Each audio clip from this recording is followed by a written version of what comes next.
La Contrahistoria. Un programa presentado y dirigido por Fernando Díaz Villanueva.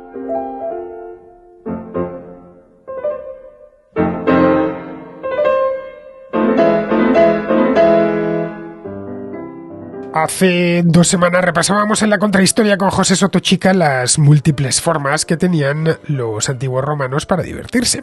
De todas ellas, la que más nos llama la atención son los combates de gladiadores, uno de los espectáculos más populares que no solo entretenían a las masas, sino que también servían como propaganda política. Todas las ciudades romanas de cierta envergadura contaban con un anfiteatro que, entre otras cosas, servía para acoger estos combates. El mayor de todos era el Coliseo de Roma, seguido del de Pompeya, el de Faleria, el de Capua y el de Itálica, este último en el sur de Hispania. Los combates de gladiadores tienen sus raíces en los rituales funerarios etruscos, donde los esclavos luchaban hasta la muerte en honor a los fallecidos. Con el tiempo, estos eventos se transformaron en una forma de entretenimiento público. En el siglo III a.C., los primeros juegos gladiatorios documentados se celebraron en honor a los difuntos, pero pronto se convirtieron en parte de los juegos públicos que los magistrados organizaban para ganar el favor del pueblo. Los gladiadores eran una mezcla muy variada de hombres que podían ser prisioneros de guerra, esclavos condenados o incluso voluntarios, que buscaban fama y fortuna. Se les entrenaba en escuelas especializadas, conocidas como ludi, donde aprendían no solo a pelear, sino también a morir con dignidad. Existían varios tipos de gladiadores, cada uno con su propio estilo de lucha y armamento. El murmilo iba equipado con un casco con cresta, un escudo grande y una espada corta. El retiarius iba armado con una red y un tridente. El thraex estaba inspirado en los tracios. Llevaba un escudo pequeño y una espada curva. El samnita era similar al murmilo, pero en el siglo I desapareció y en su lugar surgió el secutor, que se batía siempre en duelo con el retiarius. Las luchas eran un espectáculo cuidadosamente organizado. Los combates empezaban con una procesión ceremonial donde los gladiadores desfilaban, saludando al emperador o al organizador del evento con la famosa frase Ave César morituri te salutant, es decir, saludamos a César, los que van a morir o los que vamos a morir te saludamos. El público, distribuido por clases sociales dentro del anfiteatro, participaba activamente, apostando por sus favoritos y decidiendo a menudo el destino del gladiador derrotado mediante un gesto de pulgar hacia arriba o hacia abajo. Pero la interpretación exacta de estos gestos sigue siendo objeto de debate entre los historiadores. Los combates de gladiadores servían como una válvula de escape para las tensiones sociales, permitían a las clases bajas experimentar una sensación de poder y control, en cierta medida, al decidir el destino de los combatientes. Además, reflejaban y reforzaban valores romanos como el coraje, el honor y la resistencia al dolor. Desde una perspectiva cultural, estos eventos inspiraron numerosas obras de arte, literatura y fueron un tema recurrente en la poesía y la pintura. A pesar de su popularidad, también hubo voces críticas, especialmente entre los filósofos estoicos como Séneca, que condenó la brutalidad y la inmoralidad de tales espectáculos. Con la adopción del cristianismo, ya como religión oficial del Imperio Romano, los juegos gladiatorios comenzaron a perder apoyo. El emperador Constantino I restringió los combates y en el año 404 el emperador Honorio prohibió oficialmente los juegos de gladiadores, que aún así se siguieron celebrando de forma episódica durante un tiempo. Vamos hoy a tratar de forma monográfica los combates gladiatorios con otro invitado de excepción, Yayo Balbás, a quien los contraescuchas conocen bien porque ya pasó por aquí el año pasado y que es autor de Pan y Circo, una novela histórica ambientada en la época de Octavio Augusto con una interesante trama en la que el mundo de los gladiadores es uno de los protagonistas.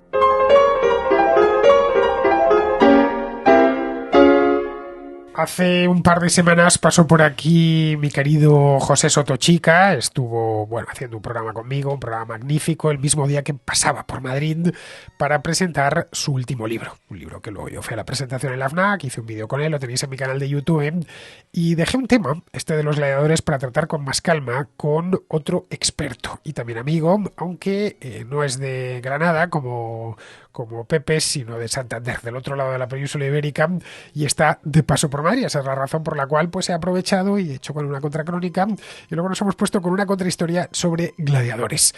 A quien tengo enfrente de mí, porque estamos en mi pequeño estudio que tengo para los invitados, lo conocéis, porque Yayo Balbás me refiero, lo conocéis porque ya estuvo, lo conocéis en la contrahistoria porque ya ha estado aquí en un par de ocasiones. Estuvo hace un año, que hicimos una contrahistoria sobre Covadonga en Santander, aprovechando que íbamos Alberto Garín y yo a firmar libros allí, y estuvo conmigo, aunque por teléfono, hace más tiempo, para hablar de su libro Espada, Hambre y Cautiverio, el de la conquista islámica de Hispania. De esto hará, yo calculo, 3 años probablemente. La cuestión es que le dije que en cuanto pasase por Madrid que tenía que avisarme para poder grabar algo, y aprovechando que se está hablando tanto de gladiadores en las últimas semanas, los últimos par de meses, a raíz de una película muy famosa y que está haciendo una gran taquilla, Gladiator 2, que por supuesto yo ha visto, pues nada, decidí hablar de juegos en general con Pepe y de gladiadores en particular con Yello. Yello, como os he dicho antes, es autor de un libro de hace ya unos cuantos años, 10 años, que se llama Panicirco. Ya sabéis, Panem et Circenses. Panicirco era como los emperadores solían comprar al pueblo de la urbs, al pueblo de Roma. Y del circo, aunque pensamos en el circo, las carreras de cuadrigas, no, el circo también eran los gladiadores, aunque los gladiadores combatiesen en el anfiteatro. Bien, pues tengo aquí a Yello, muy buenas. Hola, muy buenas, ¿qué tal? Estás aquí como un gladiador. Oye, esto de los gladiadores, aparte de tu novela, aparte de eso es que tú te has vestido de gladiador.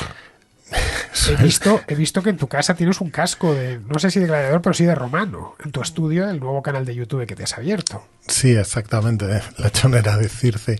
Tengo una colección de 14 réplicas de yelmos de época y entre ellos sí hay varios romanos. No de gladiador, yo estuve en un grupo de recreación histórica en el que recreábamos los Munera, pero yo era el Summa Rudis, que era el juez de arena, ¿no? Los combates no eran esa caótica maraña de luchas que mezclaban bestias y hombres, sino estaban bastante arreglados. Y había un juez de arena y que era un poco el que velaba por los combates en pareja. Me decía Pepe el otro día, bueno, no hace falta que nos lo diga Pepe, creo que lo sabemos todos, aunque Pepe ya sabes que siempre da con el dardo en el centro de la diana, de que Roma siempre está de moda, que Roma siempre nos interesa, que Roma nos fascina, por razones múltiples, porque venimos directamente de Roma, porque el Imperio Romano fue algo fastuoso, gigantesco, con unas expresiones artísticas, arquitectónicas, de ingeniería que nos siguen sorprendiendo. Pero el tema de los gladiadores, dentro de todo ese mundo romano, nos interpela especialmente. Quizá por el espectáculo, la muerte, la sangre, etcétera. Sí, Roma lo que tiene es que es una sociedad muy semejante a la nuestra, sorprendentemente semejante, y además es una sociedad muy distinta en muchos aspectos, y yo creo que los Munera, los juegos gladiatorios, de alguna manera son la sublimación de todo ello, porque tenemos unos espectáculos públicos que eran además competiciones un poco, entre comillas, deportivas, protagonizados por auténticos ídolos de masas que además despertaban, pues generaban una gran cantidad de merchandising, o sea, podemos encontrar desde frascos de perfume, lucernas y todo tipo de elementos de jugar con imágenes de gladiadores. Aparecen en los grafitis de Pompeya, incluso los emperadores más megalómanos, como pueden ser Cómodo, pues se llegaron a luchar en la arena, ¿no? Con combates probablemente amañados. Pero en cualquier caso tienen ese componente que nos resulta muy fácil de identificar o relacionar con los deportes modernos, como el fútbol, pero al mismo tiempo tienen ese componente sangriento tan inhumano que despierta esa fascinación morbosa. Le decía yo el otro día a Pepe que hay ciertos entretenimientos romanos que siguen siendo entretenimientos actuales. El caso del teatro es obvio, seguimos yendo al teatro, el cine no es más que una evolución del teatro, y en el de las carreras de circo, las carreras de cuadrigas, pues tenemos la Fórmula 1. Tenemos las carreras de motos, es algo muy similar, con un circuito, eso sí, algo más complicado que lo que era un circo romano, pero en esencia es lo mismo, unos corredores que, bueno, pues que llega sí. Antes, uno llega antes que el otro, pero los gladiadores no tenemos nada igual, aunque cosas parecidas, como podría ser el boxeo, por ejemplo. O la MMA. O la MMA, efectivamente, que está tan de moda ahora. Curiosamente hay cuestiones que son bastante similares y fenómenos que se producen. Por ejemplo, en época de Augusto, ya en el siglo I, en el Alto Imperio, el teatro empezó a mudar el teatro romano hacia la espectacularidad y los contenidos un poco zafios, de humor un poco de chascarrillo y contenido sexual, y lo que eran el antecedente a los efectos especiales, lo que se llamaba en la época el Deus Ex Machina, ¿no?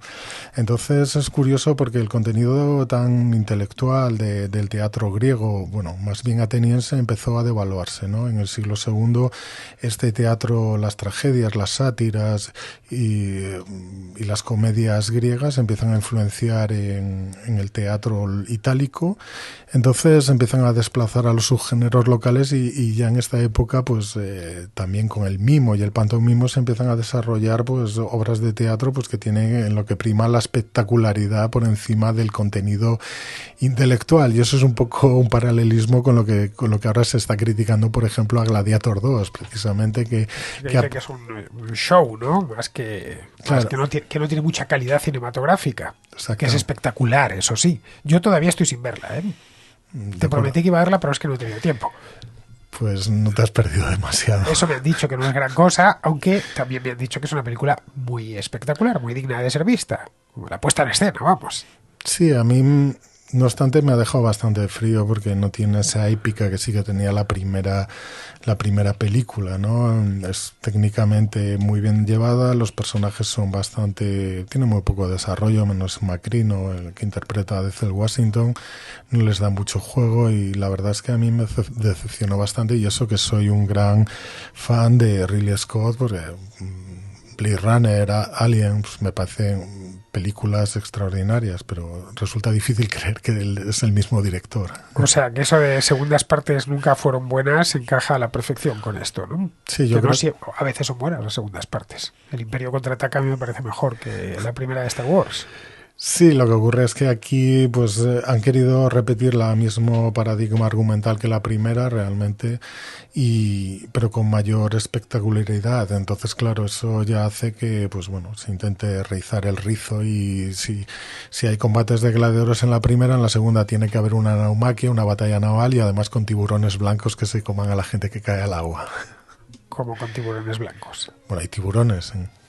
Pero en las neumaquias reales había tiburones. No, por supuesto. Esa es la pregunta más. Te viene aquí al pelo porque tu primer vídeo en el nuevo canal de YouTube que has abierto hablas de neumaquias, precisamente. Sí, porque existe la polémica de que si se pudieron celebrar o no dentro del anfiteatro Flavio, el Coliseo. Digamos que para celebrar naumaquias lo que se hacían era construir o utilizar lagos artificiales, ¿no? Es la primera naumaquia conocida de Julio César, pues excavó un lago artificial en el en el campo de Marte, y es Augusto, su sucesor, quien en el año 2 excavó un gran lago en el Trastevere, y bueno, se celebraron bastante naumaquias ahí. Lo que pasa es que existe cierta polémica sobre si se celebraron dos en el año 80 y 89 en época de Tito y Domiciano en relación a la inauguración del Coliseo. Sí, porque se llama anfiteatro Flavio porque lo hicieron los Flavios, es decir, los Vespasiano et Fili, Vespasiano e hijos. Bueno, vamos a volver con los gladiadores. Gladiador en principio significará algo así parecido a espadachín, porque gladius en latín significa espada, y es en principio un combate a espada. Sí, en origen debía ser algo así, un combate, dos tipos con una espada que luchan. Sí, a ver, como bien has señalado, empezaron como rituales, combates rituales por las exequias de grandes dignatarios. Esto parece ser un fenómeno bastante extendido por el Mediterráneo. Por ejemplo, en Hispania sabemos que en los funerales de Viriato combatieron 200 parejas de guerreros lusitanos, ¿no? Y, por ejemplo, en la Ilíada pues se dice de que en el funeral de Patroclo hubo competiciones atléticas, no luchas a muerte, pero bueno.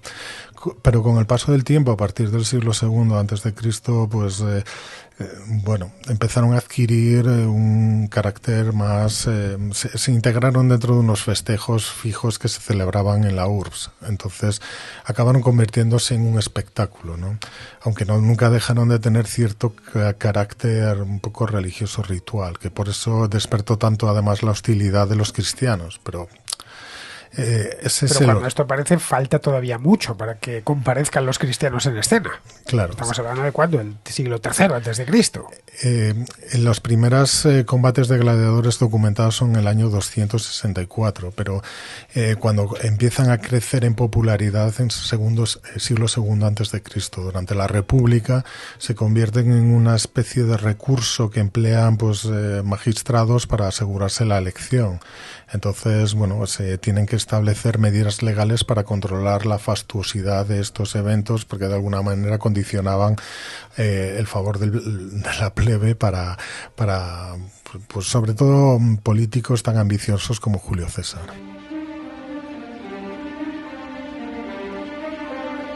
era probablemente lo que más gustaba junto a las carreras de cuadrigas. Exactamente, lo que pasa es que eran mucho más caros. Especialistas como Marcus Jungelmann considera que por cada munera o combate de gladiadores se podían celebrar como 4 o 5 carreras de cuadrigas y como 10 obras de teatro, porque obviamente... Bueno, claro, es que las combates de gladiadores había muertos. Exactamente, pero curiosamente había que reemplazar al que mataban.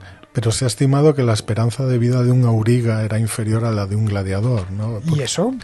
Pues porque... Por los accidentes que tenía en el circo. Sí, exactamente. Entonces, claro, tenemos datos, por ejemplo, de un combate de gladiadores en que participaron 200, que al final murieron 90. O sea, tenemos un ratio bastante alto. No obstante, por ejemplo, en Éfeso hay una necrópolis con tumbas de gladiadores.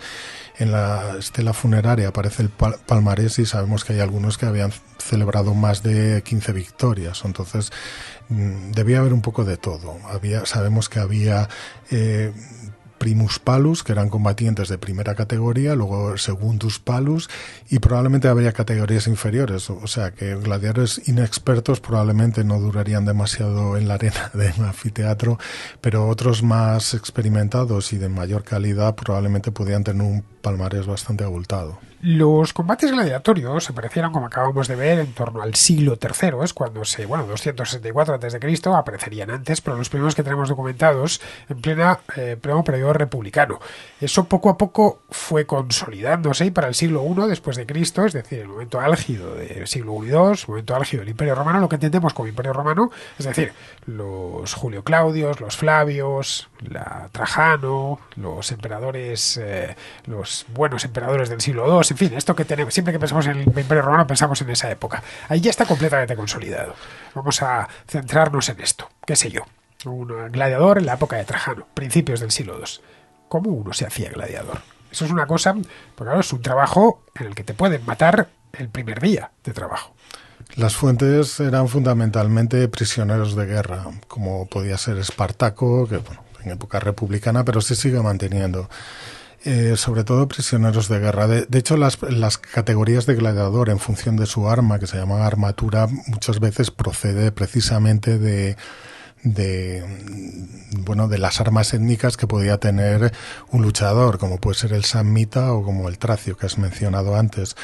Luego estaban los esclavos que podían ser comprados por los lanistas, los propietarios de las ludi gladiatoria, de las escuelas de gladiadores, y luego les entrenaban. Y por último estaban los auctorati, o sea, eran voluntarios que probablemente con problemas económicos, que ingresaban en una escuela de gladiadores con la esperanza de ganar dinero y de medrar socialmente.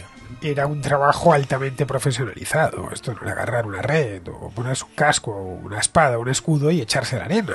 Estas escuelas de gladiadores, que por cierto parte de tu novela está ambientada en una escuela de gladiadores en Roma, estas escuelas de gladiadores tenían que invertir recursos y dinero en los luchadores. Tampoco les convenía demasiado que los matasen el primer día. No, desde luego. Los instructores de las escuelas de gladiadores, los doctores armorum, tenían una enorme fama y de hecho, pues durante la invasión de cimbrios y teutones, Cayo Mario, ya en época republicana, había recurrido a estos instructores para formar a las tropas y desarrollar el sistema de entrenamiento que se denomina armatura. Entonces, era una inversión en tiempo económica porque un esclavo no deja de valer. Y de hecho, pues, el organizador de un munus, de un combate de gladiadores, pues tenía que remunerar económicamente por la pérdida de cada gladiador muerto al lanista. Entonces, es probable que el editor, este organizador de los juegos, fuera bastante cicatero a la hora de seguir la opinión popular si querían que mataran a un gladiador. Entonces, probablemente pues no les interesaría que hubiera muchos muertos, pero claro, si unos juegos se celebraban para ganar popularidad, pues muchas veces probablemente no les quedaría más remedio que condescender y satisfacer el deseo de sangre. una escuela de gladiadores, por lo tanto, era lo más parecido que podemos encontrar a algo así, no sé, como una compañía de teatro en la que, bueno, pues esta compañía tiene sus actores y van recorriendo el país haciendo funciones. En este caso, lo único que hacían era matarse. Sí. Se ha hablado, no sé hasta qué punto es cierto, que el mito construido, sobre todo a partir del siglo XIX, la novela histórica, ya sabes, el romanticismo, de que los gladiadores eran profesionales que luchaban contra profesionales que se hacían daño porque el público buscaba sangre y buscaba pelea, pero que no tenían una mortalidad tan alta. Es decir, que había cierto... que podías hacer carrera de gladiador y pasar unos cuantos años siendo gladiador, incluso llegar a ser libre y retirarte. Desde luego. A ver, yo creo que habría distintas categorías de combate, pero como he señalado antes, Junkelmann, que es uno de los grandes especialistas, llegó a la conclusión que hacia el cambio de era y el Alto Imperio, probablemente un gladiador que pisaba la arena tendría una posibilidad entre 3 de perecer, pero ya a finales en el Bajo Imperio, pues probablemente esas posibilidades serían una entre 2. O sea, habría gladiadores muy experimentados y muy hábiles que probablemente pues no tendrían problemas para sobrevivir, pero... Y luego sparrings, como en los combates de boxeo. Sí, se lo soltaban, ¿no? Sí, probablemente es lo que pasaría. De todos modos, también hay que tener en cuenta de que existían, por un lado, este tipo de que conocemos por la epigrafía, este tipo de categorías, o sea, habría, digamos, una primera división, una segunda división, y no sería lo mismo combatir en Roma que ser un luchador de provincias, porque antes has señalado que existían se han documentado hasta 260 anfiteatros de piedra, pero también había pequeños anfiteatros de madera que se organizan. De hecho, los primeros anfiteatros... Como las plazas de toros portátiles que hay en España, que se ponen para las festividades patronales y se las llevan a otro pueblo. Exactamente, hasta que Stautilio Tauro construyó el primer anfiteatro de piedra en Roma, normalmente lo que se hacía era construir un anfiteatro de madera en el propio foro romano. Entonces, probablemente sabemos que en Firnas, una pequeña ciudad que estaba cerca de Roma, pues llegaron a perecer 50.000 personas cuando se desplomaron las gradas. O sea que estos anfiteatros temporales debían de ser bastante grandes, pero probablemente incluso en zonas donde no se documenta arqueológicamente ningún anfiteatro de piedra, siguen apareciendo lucernas y este tipo de merchandising asociado a los gladiadores que probablemente recorrían las provincias y combatían en sitios realmente pequeños. Sabemos además que, por ejemplo, en Oriente se realizaban combates gladiadores en la orquesta de los teatros de tipo helenístico, que tenían, la orquesta es la parte que está antes del escenario, que en los helenísticos era circular, e incluso en circos, en hipódromos, ¿no? Entonces, bueno, se podrían realizar incluso en lo que es foros, con graderíos o incluso sin ellos. Debía de existir una industria importante que, claro, lógicamente, pues no nos ha llegado los monumentos de mayor envergadura. El anfiteatro es un edificio finalista. Está concebido para este tipo de combates. Aunque se utilizaban para otras cosas, se utilizaban para las venaciones también, se utilizaban para ejecuciones puntuales, pero un anfiteatro realmente es 2 teatros, uno pegado enfrente al otro. No tiene mucha más complicación. Pero crearon este edificio para que luchasen los gladiadores en el interior. Es decir, estamos en España, pensemos en el anfiteatro de Mérida o el de Itálica, que es realmente grande. Era creo que el 4º o el 5º más grande del Imperio Romano. Pero ese edificio tan grande se hizo para eso. El de Itálica tuvo una capacidad para 25.000 espectadores. Es decir, que entraba toda la ciudad y los pueblos de los alrededores. Sí, exactamente. Y en Córdoba no está todo el alzado, pero se han encontrado los cimientos de lo que podía ser la cávea de otro anfiteatro que tiene pinta de también ser más grande aún. Entonces, digamos, lo que se celebraban era por la mañana las venaciones o cacerías de animales. Hacia el mediodía es cuando se hacían las ejecuciones. También se realizaban combates que se llamaban noxi, que eran pues gente pues que condenada al damnatio ad gladium, que era morir a la espada y que pues se veían obligados a luchar con sorna. Pero a luchar sin estar preparados para ello. Claro. Les daban una espada y a la arena. Y les sacaban un gladiador que les ajusticiaba. Sí, o un verdugo que les ajusticiaba. O combatían entre ellos, exactamente. Entonces les llamaban con sorna a los gladiadores del mediodía. Y luego los combates entre gladiadores se realizaban por la tarde y los de mayor rango combatían al final de la jornada. A medida que... Entonces tu categoría como gladiador se podía medir en qué hora de la tarde combatías. Sí, que en el caso de que hubiese... Vamos a volver, no vamos a irnos al Coliseo, que es lo fácil, el anfiteatro de Itálica. No sé si conocéis las ruinas de Itálica, están en Santiponce, muy cerquita de Sevilla. Es una ciudad magnífica, unas ruinas magníficas, entiendo que las conoces bien. Bueno, pues en ese se decretan unos juegos, se celebran unos juegos que están costando su dinerito bastante caro y es todo el día. Sí, todo el día y varios días. Durante varios días. Claro. ¿Quién corría con todo eso? Pues algún magistrado, que quería ser elegido, por ejemplo. Sí, exactamente. Hay que tener en cuenta que, digamos, en el Imperio Romano gran parte de estos festejos y además en la construcción, incluso la construcción de edificios públicos eran de patrocinio privado y se hacían por cuestiones de prestigio, para ganar renombre.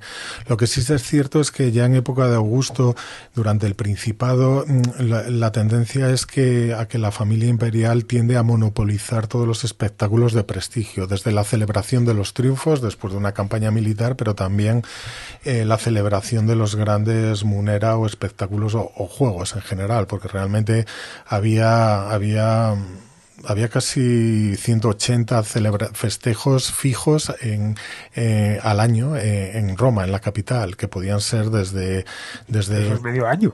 Sí, exactamente. Es la cultura del ocio pura y dura, sí. La cultura del ocio en la capital, al menos. Sí, en la capital. Fuera alguien tendría que dar de comer aquello. Claro. Y de mantener aquello. Claro, de ahí la expresión de Juvenal, este poeta satírico de pan y circo, porque el pueblo ya se había desentendido de la vida política y se dedicaba a vivir de las frumentaciones, los repartos de pan y de comida, que no solo era pan, y también de toda esta cultura de los espectáculos. En el caso de Pompeya tenemos un teatro magnífico. Pompeya tiene una ventaja y es que era una ciudad, estaba al sur de Roma, cerca de lo que hoy es Nápoles, las faldas mismas del Vesubio, que acabó con esa ciudad en torno al año 79 después de Cristo, pero a la vez la conservó para la posteridad. El anfiteatro de Pompeya es maravilloso, se conserva realmente bien como toda la ciudad. Y esta no era una ciudad en la que, se vivía, era una ciudad poblada, no era ni mucho menos la ciudad más grande del imperio, pero sí que iban muchos romanos allí, por utilizar el término moderno, a veranear, a pasar las vacaciones, y por lo tanto tenía una planta de entretenimiento mucho más grande. Sí, a ver, la bahía de Nápoles en general era un poco donde tenían muchos aristócratas romanos la segunda residencia. Además se da la circunstancia de que en Campania es probablemente donde tenga el origen los combates entre gladiadores, de ahí que haya, Espartaco estaba en Capua, en una ludus gladiatoreas de allí, y precisamente en Pompeya se ha conservado una escuela de gladiadores donde han aparecido una colección de 11 yelmos, y curiosamente en el cubículo de uno de los gladiadores han aparecido los restos de lo que parece ser el ajuar de una mujer noble con joyas y demás, que probablemente estaría de visita galante, ¿no?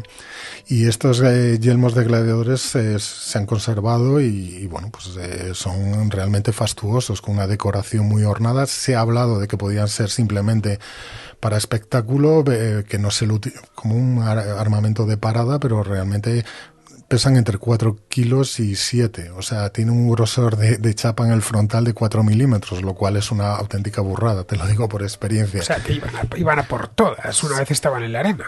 Sí, exactamente. De hecho, el armamento es bastante curioso porque llevan protecciones grebas y antebrazos que se llaman manica, y están diseñados para que un pequeño corte, una leve lesión no les imposibilitara para luchar, pero al mismo tiempo dejaban las partes del cuerpo más vitales al descubierto, ¿no? Como puede ser el pecho o el vientre. Entonces esto permitía que se pudieran evitar pequeñas lesiones, pero que el combate fuera letal realmente.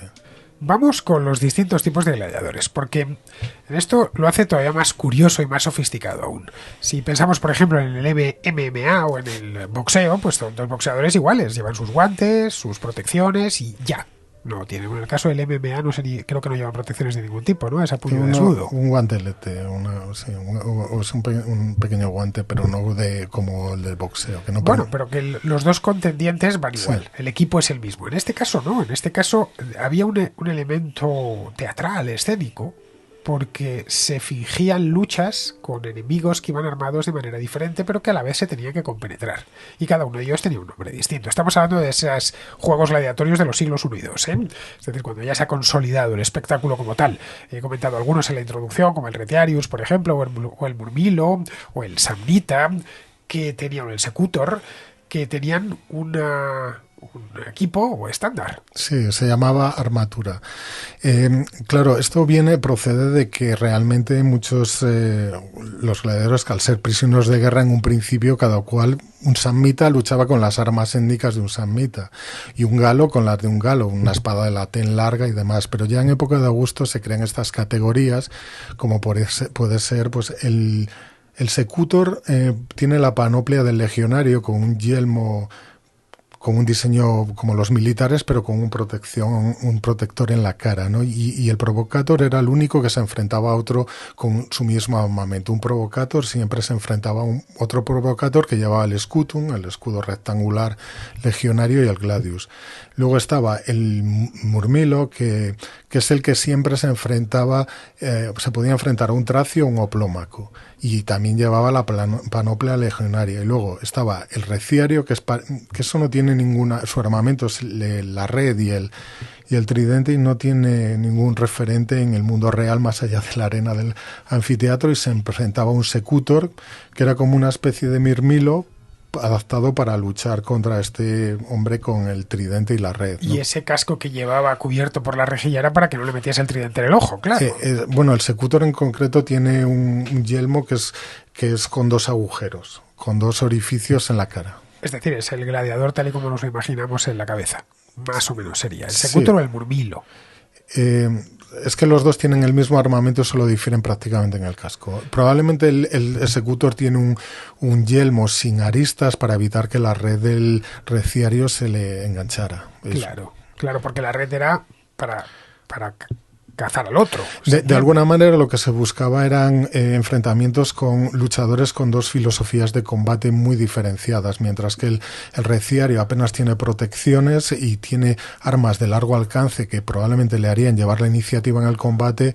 El secutor estaría en una posición más defensiva, con armas de más corto alcance, mayores protecciones, y tendría un modo de lucha más conservador, y probablemente su objetivo sería robarle la distancia al reciario. Bueno, ¿tú te has vestido alguna vez de gladiador? Sí, yo he combatido. ¿Qué tipo de gladiador has sido? Yo he luchado con la panoplia legionaria, escudo, scutum y gladius, sí. Pues sin hacerte daño con el otro, entiendo. Bueno, es una persona muy pacífica. Depende en qué momentos, pero normalmente sí. Sí, porque en las recreaciones históricas también se visten de gladiadores y hacen como que se pegan. Entiendo que no se pegan. Bueno, yo he estado 3 veces en el hospital. ¿Cómo? ¿Por qué? Pero sería por un accidente. Sí, te hombre, con una espada o algo así. Son accidentes, evidentemente. Tengo 3 brechas, sí. Y el equipo, bueno, ya has dicho que algunos realmente pesaban mucho, no el del retiario. El del retiario pesaba poco porque iba medio desnudo con la red y el tridente. Sí. Pero otros sí que iban bien cargados de metal. Sí, realmente, aparte del yelmo, es el escudo lo que determina un poco la categoría del luchador. De hecho, había como 2 hinchadas entre los seguidores de los Munera. Pues estaban los Scutari y los Parmulari. Los Scutari eran seguidores de los luchadores con escudo más grande, y los otros de los luchadores con escudo más pequeño, como el oplómaco y el tracio. Lo que sí se convertían algunos de estos gladiadores eran en verdaderas estrellas, equivalentes a los jugadores de fútbol de nuestro tiempo. Los podemos ver, y no una vez, sino en muchos mosaicos los hemos encontrado incluso con los nombres debajo. Sí, ya en los grafitis y poetas como Marcial les dedican epigramas, poesías, exactamente, fueron auténticas estrellas de la época. Bueno, teniendo en cuenta que muchos se dejaban la vida allí, un poco sería lo más comparable al torero. Sí, en España.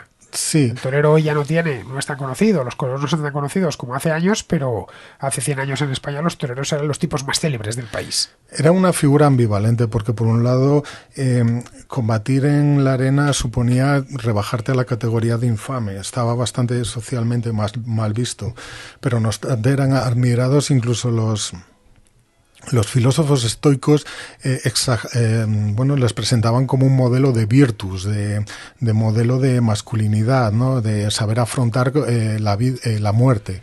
Lo que ocurre es que las críticas de los estoicos como Séneca más bien están encaminadas a que esto se convirtiera en espectáculo. No les gustaba que la gente se recrease en la sangre y en este tipo de espectáculos tan crueles. Porque en origen, lo hemos visto al principio, tenían un origen religioso, ceremonial, un funeral, combatir en honor del muerto, pero se va poco a poco convirtiendo en un espectáculo. Sí. Y reflejaban ciertos valores romanos. El honor, la valentía, la gallardía, la resistencia al dolor, estas cosas de las que los romanos presumían. Sí. Que quizá lo que se criticaba era eso, que se hubiese pervertido. Igual que hacen ahora algunos que dicen, no, el fútbol es el fútbol negocio, no es el fútbol original, que era por puro entretenimiento, quizá era eso mismo.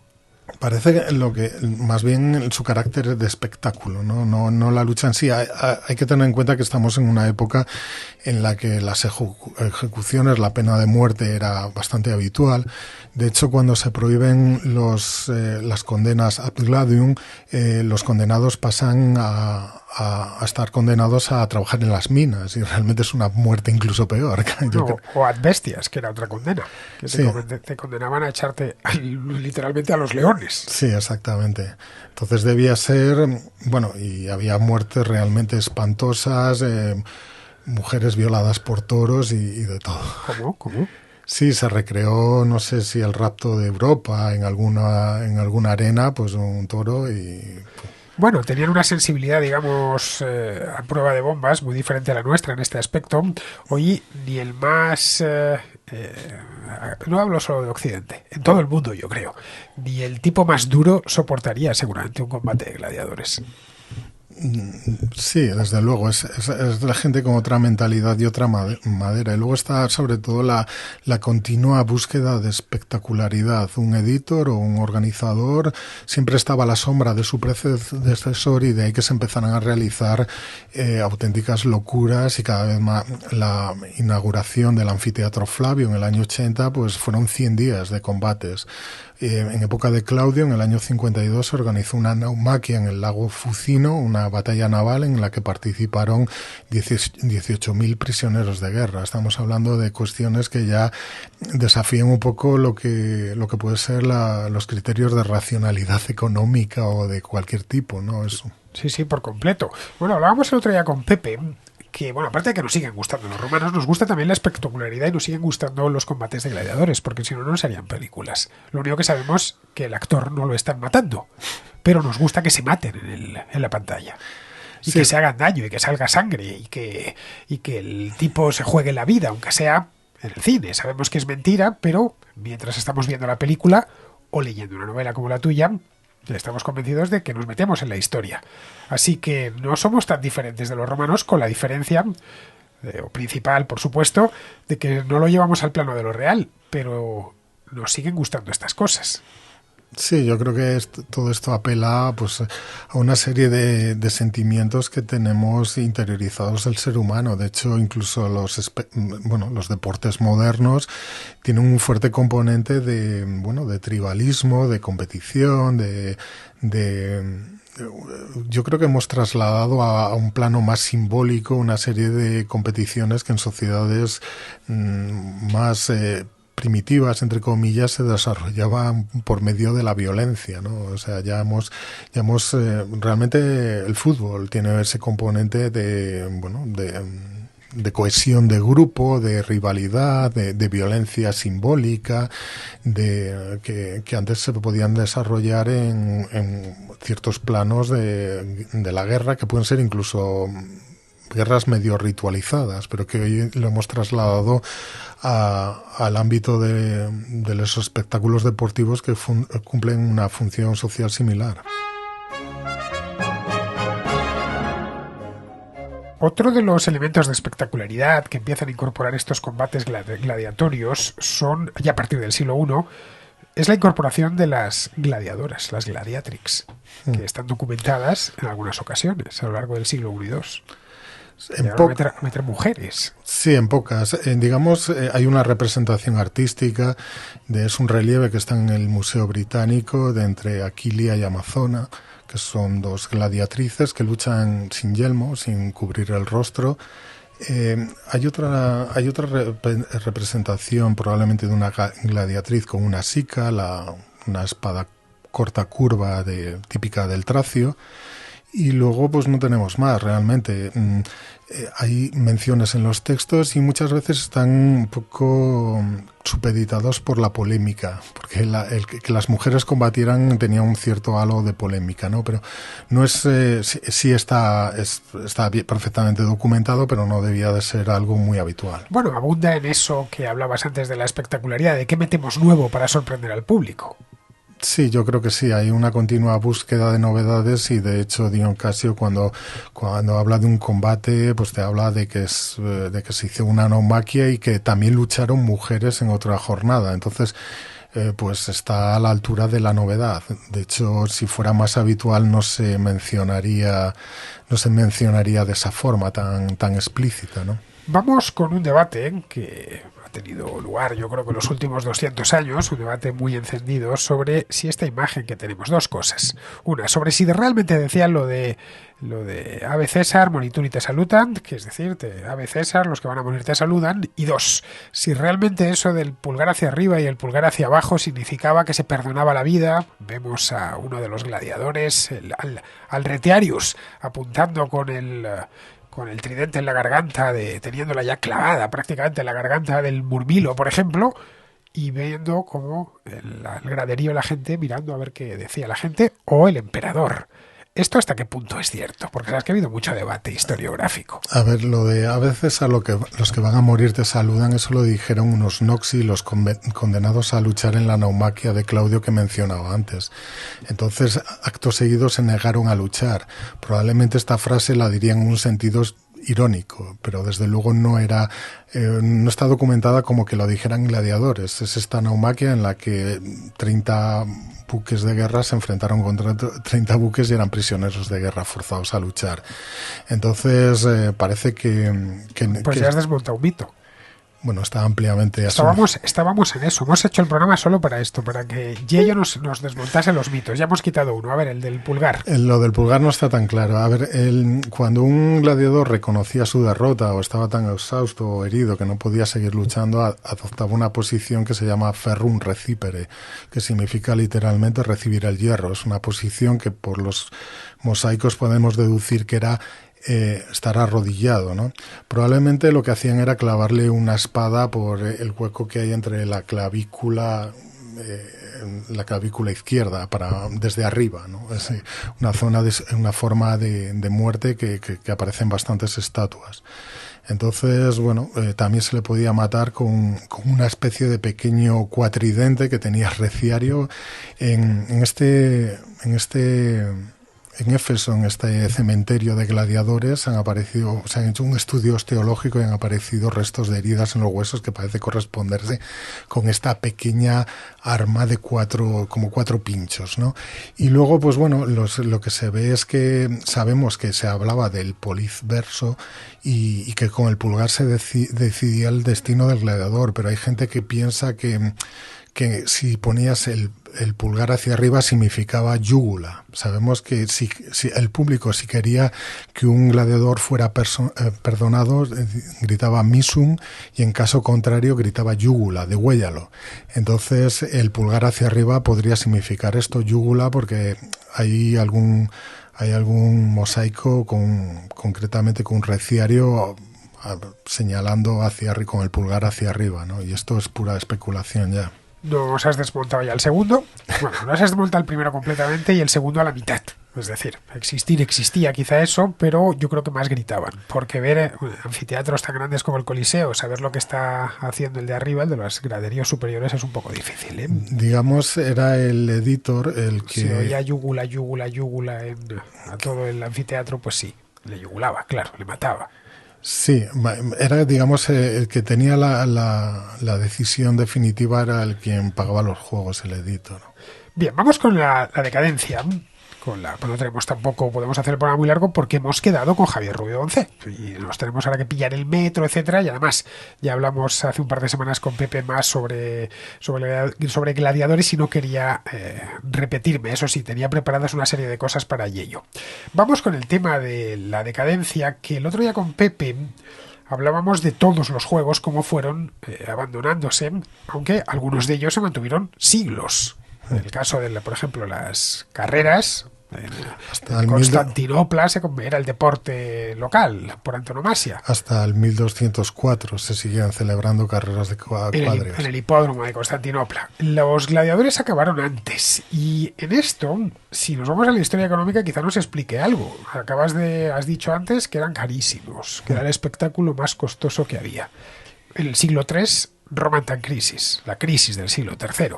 Eso retiró efectivo al tesoro imperial y a las propias autoridades municipales y provinciales. Ya por falta de dinero tuvieron que dejar de hacer juegos gladiatorios porque no había con qué pagarlos. Es como cuando hay crisis económica y las fiestas de los pueblos no pueden llevar a grupos de rock y no pueden, en lugar de 2 días de espectáculos taurinos, pues solo hay uno. Una cosa parecida. Ya sabes que la cantidad de cosas que se dejan de hacer por falta de dinero. Desde luego, lo que ocurre es que también, por ejemplo, las críticas de Tertuliano y otros autores cristianos hacia la gladiatura son evidentes. Entonces puede haber ese componente ideológico, sobre todo que se le vinculara esta actividad con el paganismo, pero también, desde luego, un coste económico, porque ya vemos como hay como una especie de curva ascendente en lo que es la aparatosidad de todos estos festejos y luego una descendente a medida que vamos a partir del la crisis del siglo III se supera, el siglo IV es relativamente próspero, aunque una sociedad un poco más ruralizada, pero sí, digamos, es a principios del siglo III cuando, digamos, los Muner alcanzan su cenit y luego empieza un poco una decadencia que se ve que ya no hay tantas celebraciones, o por lo menos tan ostentosas. Hay que tener en cuenta que en los textos siempre nos deja los festejos más grandilocuentes, pero probablemente habría pequeños combates en entorno rural, en ciudades que claro, no han dejado una huella en las fuentes textuales. No se prohibirían finalmente, al menos de forma oficial, hasta que Honorio lo prohíbe en el siglo V, a principios del siglo V, en el año 404, lo que nos viene a decir que en el siglo IV se siguen celebrando. Pero ten en cuenta una cosa, si en el siglo III entran en crisis por falta de efectivo, básicamente, se destruye una industria que ya existía.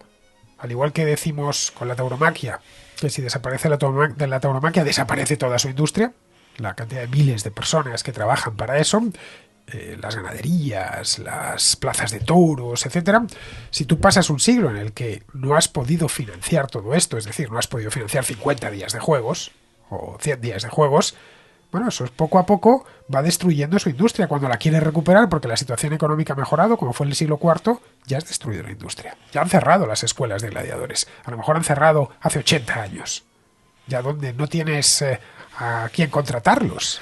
Sí, bueno, yo creo que también está relacionado un poco a los cambios políticos que se van dando en Roma.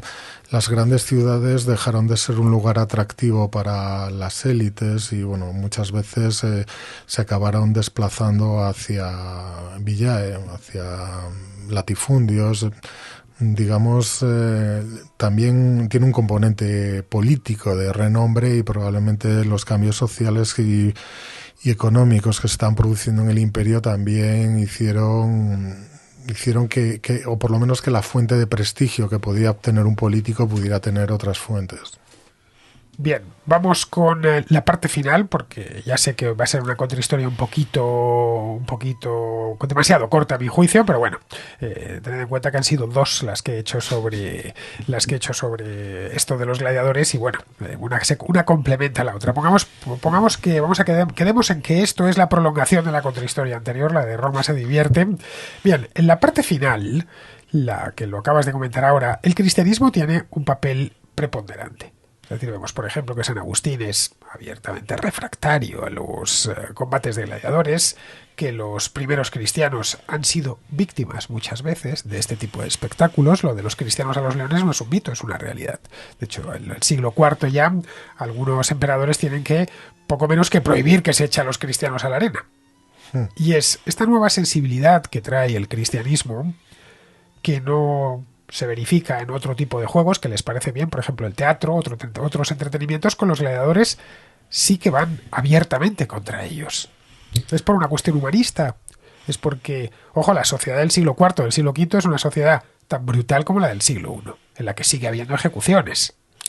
Yo creo que has apuntado una de las claves, porque es bastante común que en las arenas de anfiteatros se construyeran una pequeña iglesia. Yo creo que dentro del recuerdo de los mártires cristianos podía estar estos edificios asociados a todo esto. Y, por ejemplo, en Tarraco se construyó una pequeña iglesia justo en la arena, ¿no? En el anfiteatro de Tarraco, pero en más ejemplos, en el propio anfiteatro Flavio la hubo, y yo creo que esto puede estar relacionado, pero yo me inclino a pensar que pudo haber bastantes causas, unas económicas, como tú ya has señalado, otras de que la fuente de prestigio de las élites políticas podía obtenerse por otros medios, pues no tan onerosos a nivel económico, esta nueva sensibilidad cristiana hacia la crueldad innecesaria, que bebe mucho también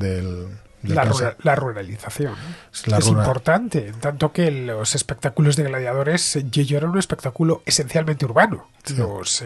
¿Qué decías antes? 260 anfiteatros, estaban todos en ciudades, no había anfiteatros en medio del campo. Sí, exactamente. Y luego que el recuerdo de las ejecuciones que se celebraron en los propios anfiteatros de cristianos, ¿no? Porque, digamos, desde una época muy temprana el cristianismo desarrolla una querencia hacia rendir, no culto, pero sí hacia la memoria de los mártires cristianos. Los anfiteatros, de hecho, que nos han llegado muchos, no todos, pero hay cientos de anfiteatros en la cuenca del Mediterráneo. Algunos son famosísimos. En España tenemos el caso del de Itálica, que hemos hablado hoy, está el de Mérida, el de Tarraco, por cierto, que fue excavado hace no mucho tiempo. Tenemos otros que son mundialmente famosos, como el Coliseo de Roma, y algunos como el de Arles, donde se siguen celebrando corridas de toros, se hacen todo tipo de actos, es uno de los orgullos del sur de Francia. Concretamente el de Arles se terminó convirtiendo en una fortaleza. Otros fueron desmantelados y expoliaron las piedras, pero otros fueron reutilizados rápidamente. Sí, se acabaron reutilizando casi todos. Vamos, por ejemplo, el de Nimes se convirtió en una fortaleza, y de hecho el rebelde de Paulo contra Wamba, pues ya en el año 680 y tantos, es un rebelde que es contra el rey visigodo. Wamba pues se refugió allí y Wamba lo toma al asalto en Nimes, y todavía se sigue utilizando como plaza de toros este anfiteatro, ¿no? Otros se siguieron empleando, pero vamos, por ejemplo, el teatro de Marcelo, pues se construyeron apartamentos, sí, viviendas. Sí, estuvo la embajada portuguesa en el Renacimiento allí, que era como una plaza fuerte. Todos estos grandes edificios, teatros y anfiteatros, se les sigue dando pues una utilidad y sobre todo como fortaleza, ¿no? El anfiteatro del Gem, durante la conquista árabe de la zona Túnez se empleó. El del Gem es otro de los más espectaculares que hay. Sí, es enorme, lo ves, está como una zona desplanada de olivares y lo ves desde kilómetros de distancia, además porque está en el centro de un pueblecito de casas blancas que no tienen más de dos plantas. ¿El del Gem lo has visto? Yo solo lo he visto en fotografías. Sí, lo he visitado, sí. Claro, quizá precisamente por eso han mantenido la mayor parte de sus piedras. Se dice que la Cajina, en las fuentes árabes, que la Cajina, una rebelde mauro-romana contra los árabes, se refugia allí, lo dicen algunas fuentes árabes. Entonces parece que pero bueno, en general este uso como fortaleza está bastante atestiguado, ¿no? En distintos momentos de la tardoantigüedad. También, por supuesto, se empleaban como cantera, como fuente de mármol, para hornos de cal y para revestir pues edificios, porque el mármol romano se fue reutilizando hasta prácticamente el Renacimiento. Entonces, bueno, se reaprovechaban las piedras. El Coliseo fue esencialmente una cantera. Claro. Primero le quitaron el mármol y luego empezaron con las piedras. Sí. Hasta que ya alguien dijo, parad, y se quedó como está. Sí, la cuestión es que, claro, muchas de estas mármoles procedían del Egeo, de lugares bastante alejados, y la ingeniería romana y la capacidad de transporte y la logística romana permitía traerlos, pero llegó un momento en que, claro, pues en Italia se pudieron alimentar por el mármol de Carrara, pero trasladar pues un bloque de mármol que pesa 6 toneladas no estaba al alcance de cualquiera. Tenías que tener unas buenas infraestructuras viarias, carros y demás. Entonces lo que hacía la gente durante toda la tardoantigüedad y edad media, reutilizar pues antiguas piedras extraídas por los romanos y traídas de muchas veces desde el Mediterráneo oriental. Sí, que las embarcaban y con eso construían otras cosas. Sí, sabemos que Carlomagno envió a algún rey de Wessex, creo recordar, pues piedras, mármoles de edificios romanos de Italia. Eso para que veáis, estamos hablando ya del siglo VIII. Sí, exactamente. Que todavía están en pleno desmantelamiento de todo lo que había dejado construido Roma. Claro, el anfiteatro en concreto tenía este significado de servir esencialmente para combates gladiatorios, así que entiendo, igual me estoy tirando un triple y ello, que fueron los primeros edificios en ser reconvertidos en otras cosas o en ser expoliados. Porque los teatros se siguieron utilizando más tiempo. Sí. Pero los anfiteatros solo los querían para eso, no tenían otra utilidad. Exactamente. Yo creo que probablemente los hipódromos podrían tener otro uso, pero ya es curioso porque en época tardoantigua ves como en teatros y anfiteatros se construyen dentro viviendas, ¿no? Esto pasa en Cartagena. En época bizantina hay cabañas en lo que era el antiguo teatro, ¿no? En general los espectáculos públicos en una sociedad ya más ruralizada y con una economía un poco más de subsistencia, pues obviamente acaban careciendo de sentido. En Bizancio, en el Imperio Bizantino, se mantienen no solamente las carreras de cuadrigas, sino también las grandes obras teatrales. Pues Teodora, la esposa de Justiniano, había sido actriz de mimo, por ejemplo, pero bueno, realmente no tienen esa aparatosidad que pudieron tener durante el Alto Imperio. Si es que cuando falta el dinero, falta todo. Al final es como las ligas de fútbol. ¿Qué países se pueden permitir ligas de fútbol con grandes jugadores? Los países ricos. Ya, pero ten en cuenta que es lo que comentábamos antes. Si tú tienes que recortar de tu presupuesto, pues en un momento de crisis económica y militar... Recortas primero de ahí. Claro. Sí, que esto del elemento económico en el fin de los combates gladiatorios, luego está el moral, el religioso... Pero el económico es importante porque piensa que empiezan a caer en el siglo de la crisis. Y luego, a pesar de todo el renacimiento y la prosperidad del siglo IV, que como bien sabes Pepe Sotochica la ha estudiado muy a fondo, no se termina de reconstruir porque ya ha aparecido esa sensibilidad cristiana y porque se ha destruido durante el siglo anterior la industria gladiatoria. Esa industria de ese espectáculo que es una industria carísima.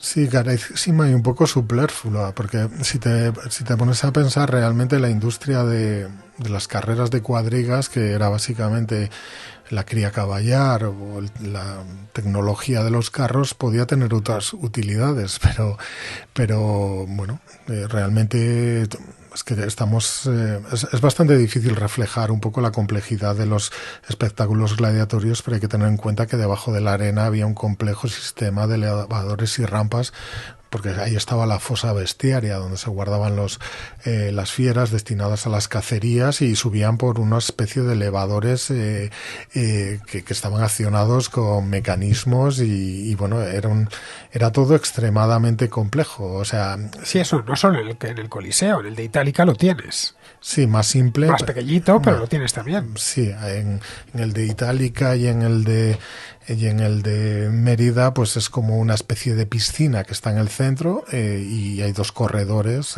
que llevan ahí desde la puerta triunfal y la libitinense, pero en definitiva, claro, hay que tener en cuenta que también tenía unos toldos, que eso era un coste exorbitado, pero bueno, que es que se arrojaban miles de pétalos de rosas,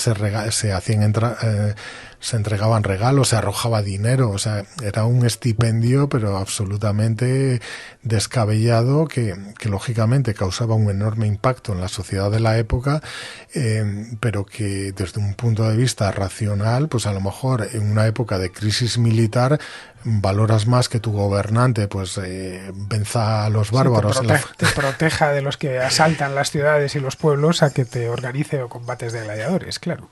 Es mi punto de vista, y al final este tipo de cuestiones pues ya son propias de sociedades opulentas como la nuestra en la actualidad. Sí, la nuestra tiene muchas cosas superfluas. Si viniese un siglo III con una crisis, muchas desaparecerían. Pero en fin, bueno, pues vamos a ir terminando ya porque es que nos tenemos que marchar y además queda esto, como he dicho antes, como complemento del programa que hice con Pepe. Ya tenemos 2, uno general y otro específico sobre los gladiadores. Y nada, pues agradecer mucho a Yello que nos haya acompañado hoy en la Contrahistoria. Muchas gracias a ti. Pero antes de irnos os voy a recomendar su libro. Os voy a dejar el enlace. Se llama Pan y Circo. Es un libro que fue publicado, aquí lo veo, salió en 2014. 10 años tiene ya. Pero ha sido reeditado por Pamies. No, la versión original, que está en Roca. Esta es la que salió la primera. Luego sí, tuviste una reedición. Bueno, pues aquí lo tenéis, año 23, Augusto está gravemente enfermo y sus 2 herederos se disputan la sucesión. Para ganarse el favor de la plebe, Marco Claudio Marcelo dilapidará su fortuna en juegos circenses, obras de teatro y combates entre gladiadores. Mientras una atroz sequía hace peligrar el suministro de trigo a Roma, a esta amenaza se suma la conspiración de un grupo de senadores liderados por Fanio Cepión y Licinio Varrón Murena, que pretenden reinstaurar la República. Como agente al servicio de Tiberio, Marco Vitruvio Rufiano deberá infiltrarse en la escuela de gladiadores de Varrón Murena. ¿Existió Varrón Murena o es un invento tuyo? Sí, este intento de asesinato en el año 23 a.C. existió, es real. Intentaron acabar con la vida de Augusto, de Octavio en esta época. No llevaba mucho tiempo. Es que está desarrollándose lo que se llama la segunda reforma constitucional, en la que se establecen los cimientos del régimen que se ha llamado Principado. Sí, pero también él nunca se hizo llamar emperador ni rey, era el príncipe. Princeps, sí, efectivamente. Exactamente. Entonces, Ronald Syme le llamó cínico porque dentro de una especie de máscara de restaurar la república, en realidad lo que está estableciendo un régimen totalitario. Pero bueno, entonces Entonces es real. Sí, el intento de asesinato es real, la carestía de pan es también real. Aquí tenemos a Javier, mira, ya está llamando. Vamos a colgarle porque tenemos que terminar el programa. Bueno, vamos a terminar ya habéis visto, termina tú. Y bueno, a partir de este marco histórico auténtico, verídico, pues yo desarrollo una trama de ficción que se responde al género thriller. Bueno, me había quedado en Varrón Murena para averiguar sus planes y tratar de desbaratarlos. Una misión que le llevará desde los bajos fondos de la capital hasta la arena de los anfiteatros, en los que se decide el futuro de la República. Pronto descubrirá que su hermanastra Vitruvia, que regenta un negocio editorial, y Cintia, una actriz de mimo, desempeñan un papel importante en la despiadada lucha por el control de la opinión pública. Espero que haya morido. Por supuesto. ¿No? Vale, pues yo si no haya morido, entonces no me interesa. Bueno, pues muchas gracias, Yello. Muchas gracias a ti. Bien, y gracias a todos vosotros por estar al otro lado. Os dejo el enlace del libro de la reedición. Este que he puesto es el primero que salió, que fue en 2014. ¿Cuándo te hicieron la reedición? Pues el año pasado. El año pasado. Bueno, vale, pues significa que le han hecho una reedición a un libro que tenía ya 10 años. Es que se ha estado vendiendo durante todo este tiempo. Pues eso, queridos, con esto terminamos ya la contrahistoria de esta semana. Y como siempre, me despido de todos vosotros. Hasta la próxima contrahistoria.